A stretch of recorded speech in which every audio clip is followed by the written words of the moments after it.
Tucker Carlson was fired on Monday, and we have put out a couple of little takes on that. Russ And did one. he's going to be on the show Sunday. Yeah, right, exactly. Yeah, he'll be his filling first in-depth interview. Yeah, we got an exclusive with Tucker. No, we each put our takes out. Russ the same day that he was fired, and then I wrote a little Substack piece that I sort of reinterpreted into a monologue on here. So those who follow us closely know kind of our initial takes on this. But Tucker himself surfaced yesterday night with a little good evening message to his social media followers. Let's hear it. Good evening, it's Tucker Carlson. One of the first things you realize when you step outside the noise for a few days is how many genuinely nice people there are in this country. Kind and decent people, people who really care about what's true, and a bunch of hilarious people also, a lot of those. It's got to be the majority of the population, even now. So that's heartening. The other thing you notice when you take a little time off is how unbelievably stupid most of the debates you see on television are. They're completely irrelevant. They mean nothing. In 5 years, we won't even remember that we had them. Trust me, as someone who's participated. And yet at the same time, trust me, I got rich on this shit. The undeniably big topics already rich. that will define our future get virtually no discussion at all. War, civil liberties, emerging science, demographic change, corporate power, natural resources. When was the last time you heard a legitimate debate about any of those issues? It's been a long time. Debates like that are not permitted in American media. Both political parties and their donors have reached consensus on what benefits them, and they actively collude to shut down any conversation about it. Suddenly, the United States looks very much like a one-party state. That's a depressing realization, but it's not permanent.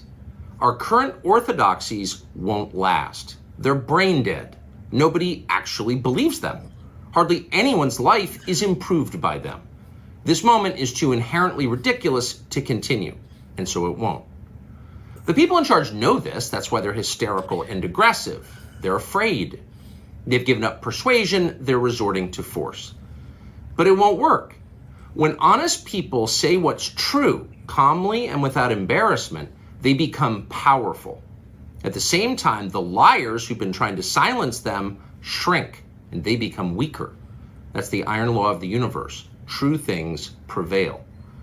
Where can you still find Americans saying true things? There aren't many places left, but there are some, and that's enough. As long as you can hear the words, there is hope. See you soon. See you soon. Bit of foreshadowing there. I wanted to play that all the way through without cutting it off.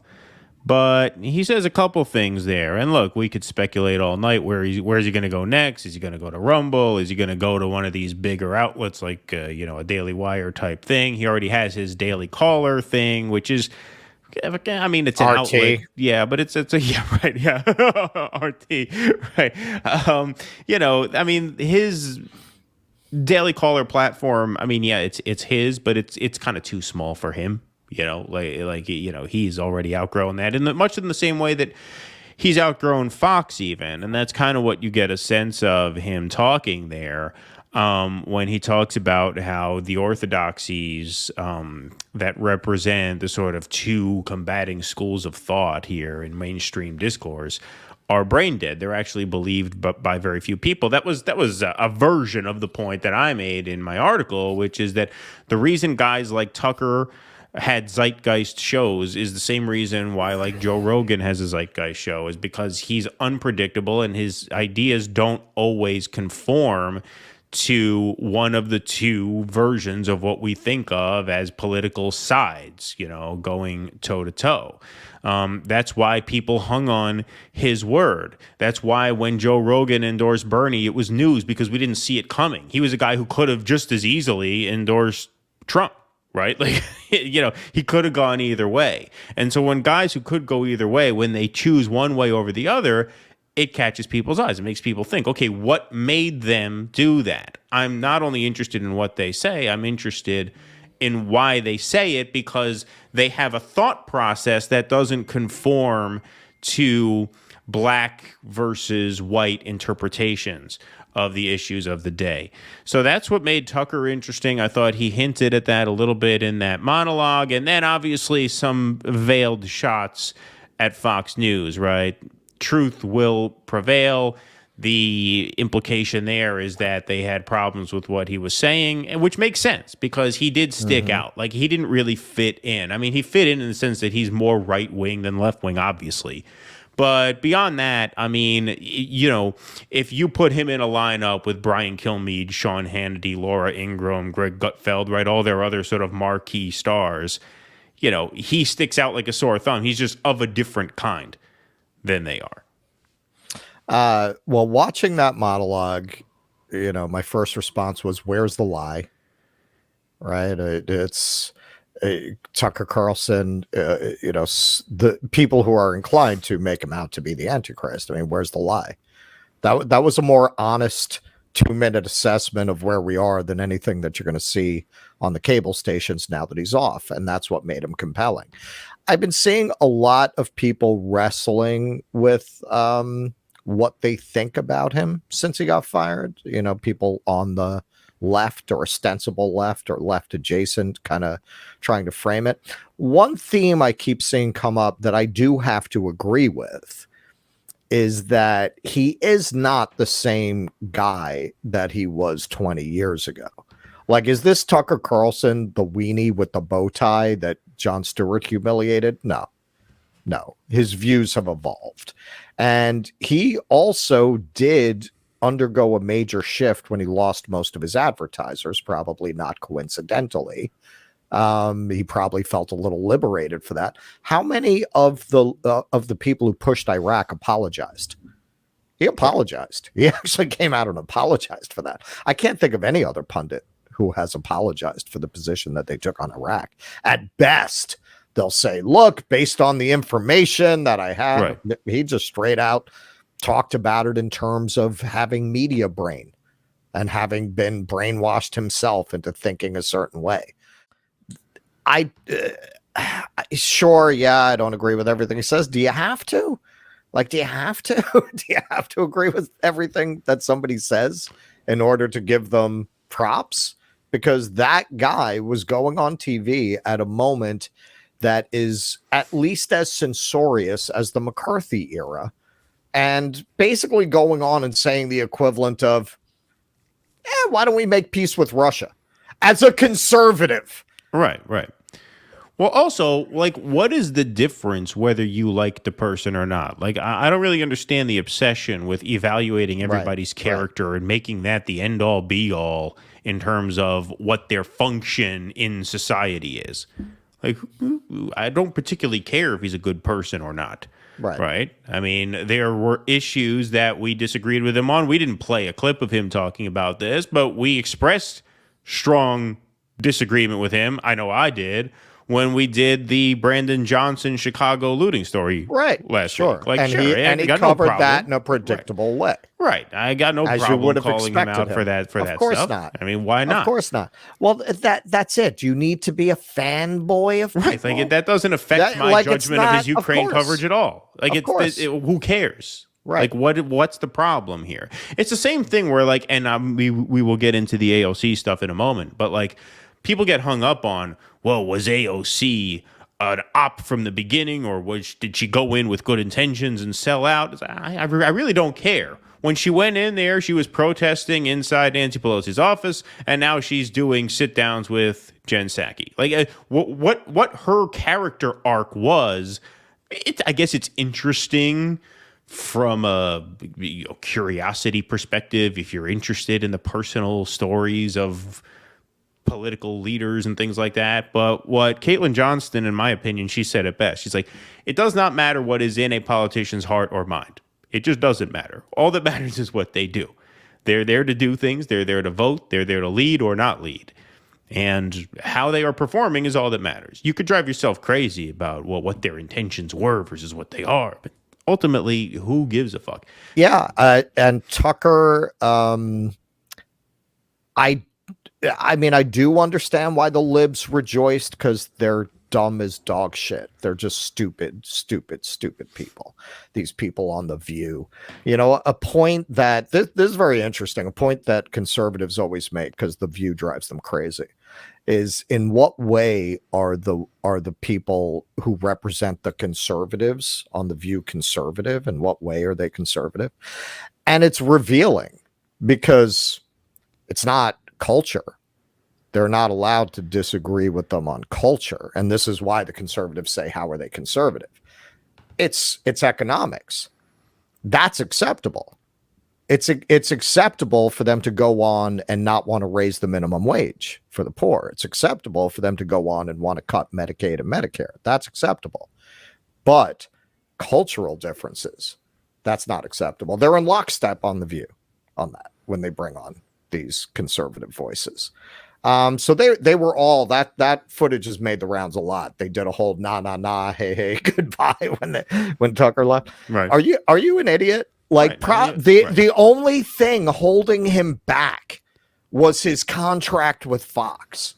Can you imagine what he's going to say now that he has nobody to answer to? Tucker doesn't have to worry about getting another job with a network.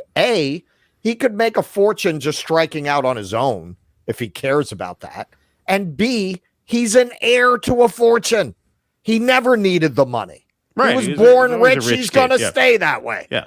He doesn't need you people. He doesn't need your approval. He can do whatever the fuck he wants. He has just become 10 times more dangerous to establishment narratives than he was last week. Right. Because now what if he goes to Rumble? Which, by the way, Rumble, if you're listening to this, my advice to you, if you got to pull every penny out of your piggy bank to get him on that platform, it'll be the best investment that will be the ever tipping point made. Yep. That will be the tipping point. If they get Tucker, that will be the tipping now point. you have the number one show in America on your platform. Right. He's going to be he'll be number one no matter where he goes. People are not going to stop watching him. He'll be number one no matter where he goes. So. If anything, he's going to be better now. Yeah. He's going to be better because... Right, because he won't have to toe as much of the Fox News bullshit. Like, he won't have to do any of that. Like, when you're on Fox News, yeah, he could drop a red pill here and there, but ultimately, hey, your prime time on Fox News, the demo for this is still septuagenarian, drunks. so you got to kind of give them what they want. Like, you can't go too far, Yeah. Now he doesn't have to worry. Now it's he does it on his terms. Right. And that little video definitely seemed to suggest that he's going to go full Joker now. He's going to burn Gotham to the ground wherever he goes. So I don't know what libs were rejoicing about. I don't know. As you said in your very, very insightful monologue, this is the death of cable news. I mean, that's all it really marks out. Like, he was the last relevant person on cable news. Right. No one on cable news. Nobody cares what Joy Reid, Chris Hayes, Rachel Maddow, Sean Hannity, Laura Ingraham. Nobody cares what any of these people have to say because we already know what they're going to say before they say it. So what we got to watch them for. Right. And we can say, so we have the tweet of the numbers of how Fox's ratings have been going since they made the brilliant move to get rid of their star and really, let's face it, only attraction. Fox News suffered a catastrophic drop in viewers after ousting Tucker. In the 8 p.m. time slot alone yesterday, Fox lost nearly 50% of total viewers and nearly 70% of viewers in demo compared to last Tuesday. Demo ratings were down across the board, impacting all shows. The 5 down 7, Special Report down 23, Jesse Waters down 35. The 8 p.m. slot, which was Tucker's, down 70%, 69%. Hannity minus 44, Laura minus 20. See what I tell you? And Hannity comes out of Tucker's show. Right, comes out of Tucker's show. Right. So they're all screwed. Although, interestingly... I mean, what the hell does Hannity still have? Fox still did better than any of the others. Well, I mean, he still did better than CNN and MSNBC, which, is just a statement on how terrible they are. Look at this. Joy Reid is one of their stars, and they're almost doubling Joy Reid's numbers. They're more than doubling Chris Hayes. I shouldn't have the DMs open. Stupid. But yeah, it should. But look, this is the direction they're heading in now. Like they're heading towards that same irrelevance. Right, Like, right. They're always going to outperform them because their audience skews older, which is what a TV audience is. They're older, right? Whereas the libs still have cocktail parties to go to at 8, 9 o'clock at night, whatever, Right. And Fox is still better TV than certainly CNN, and I would argue than MSNBC as well. But no, of course they're going to get hurt by this. Of course they're going to get massively hurt by this because, look, he was number one. And we used to ask ourselves a lot on this show. Like, I know I would ask myself, Russell used to ask himself, and we never uttered this out loud because I kind of answered the question for myself in my own head. Why is Tucker allowed to criticize the Ukraine war like this on the air? Why? Right. And I thought of it the same way. Why does Comedy Central let South Park get away with all their shit? Well, because they're number one. Right. They're a cash cow, man. Like when you're number one, you can get away with shit because what are you going to do? Bite the hand that feeds you? You know, you got to keep him around if he's number one. Well, but in the end, these people have bigger interests. They have interest in defense companies. They have interest in oil companies. They have interest in maintaining the status quo.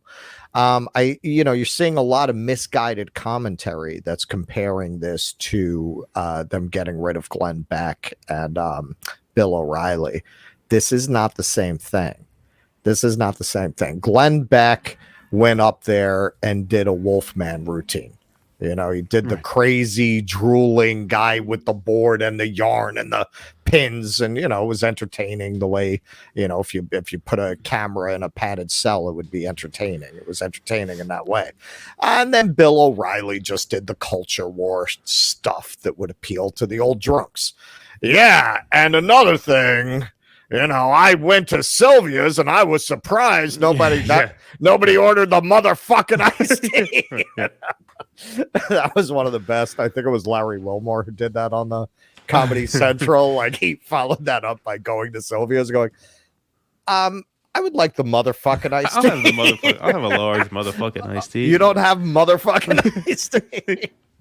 So Bill O'Reilly was just that. He wasn't doing what Tucker's doing. He wasn't going on there and challenging Fox narratives. He just got busted because he was a pervert making dirty phone calls and biting women or whatever the sick shit he was doing. Whatever sick shit. I can't even remember now. But even Beck, that's not the deal. And also it was pre-Trump. It was different.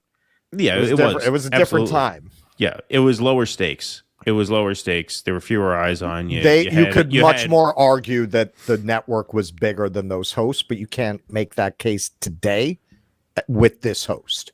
You can't. Right, not with this host, because he was a zeitgeist host. They've had stars before. Megyn Kelly was a star. She left, and she now does a show that's far more interesting than anything she said on Fox. I don't watch it regularly, but every once in a while I'll catch it. She says something worthwhile every now and then. Beck, same thing, right? I'm not a Glenn Beck fan. I hardly ever watch him, but every once in a while he'll come across your feed with something that surprises you a little bit. Don't forget, he's the guy who said, I'm going to go down to the border with soccer balls, right? Show compassion for the immigrants and stuff. Like, he will step outside the conventional sort of red-blue framing every once in a while. Whereas a hack like Hannity will never, ever do that. Hannity gets paid not to do that. I mean, Hannity is just a complete hack. It's incredible. Like, no one's cared what that guy's had to say since, like, October 2001. And he's still on there. But, no, a lot of these guys who are on Fox, they leave and they get more interesting. That's my point.